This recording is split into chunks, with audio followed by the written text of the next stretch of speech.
ali sviramo.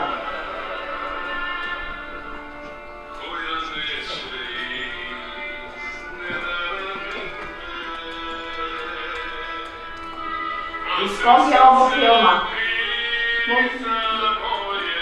Ivkova slava. Kad je Ivko slavio danima.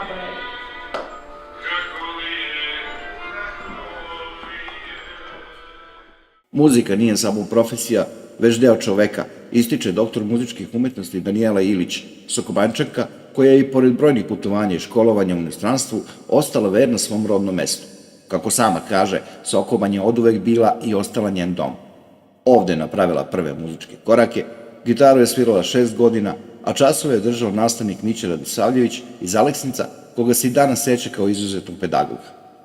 Svirala sam gitaru 6 godina, znači to je niža muzička.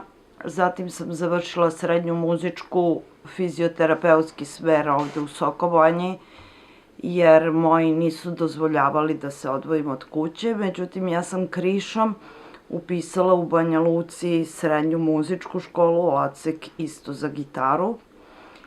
Ja sam se upisivala, tata je saznajao i ispisivao me, pa je ta muka trajala i onda je na kraju digo ruke.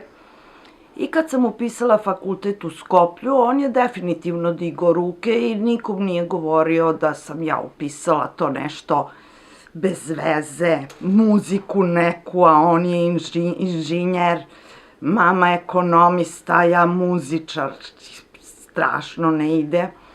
Završila sam fakultet u Skoplju, teorijski smer, zatim sam se upisala na magistraturu kod najboljeg profesora ruske škole koji je sve završio kod najvećih u Rusiji, a znamo da je Rusija za muziku broj 1 u svetu.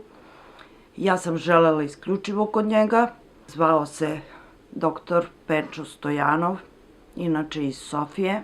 Zbog toga je otišao moj stan u Sokobanji, tako da sada samo prošetam Sokobanjom jer je školarina bila užasno velika. 2 godine magistrature, zatim 4 godine doktorskih studija i posle sam išla godinu dana o trošku italijanske vlade u Rim na specijalizaciju. Za sve to vreme sam radila na Fakultetu muzičke umetnosti u Nišu kao profesor. U Narodnoj biblioteci Sokobanja kao organizatorom održala je predavanje pod nazvom Počeci učenja muzike. Cilj tribine je da najmlađima približi muziku i podstakne ih da slušaju i razumeju. Zove se vrlo jednostavno Počeci učenja muzike, jer treba tu decu malo podstaći da zažele da slušaju muziku, da zažele možda neko da se bavi muzikom, neko ne želi da se bavi, bit će mu hobi, a neko će samo želeti da sluša, ali će edukacijom drugačije slušati i drugačije doživljavati. Ona posebno ističe značaj muzičkog opismenjavanja učenja nota od najranijeg uzrasta. Kao primjer navodi profesora koji je učenike učio isključivo po sluhu, bez nota, zbog čega su deca često zaboravljala melodije čim stignu kući. Ako postoje note, ako je dete naučilo note, ne postoji nikakva šansa da se bilo šta zaboravi. Dođe se kući, odsvira se, pa se vežba, pa se zalazi u dubinu i nastaje muzičar. Mladima koji tek ulaze u svet muzike poručila da što više treba da je slušaju, jer je onda deo nas.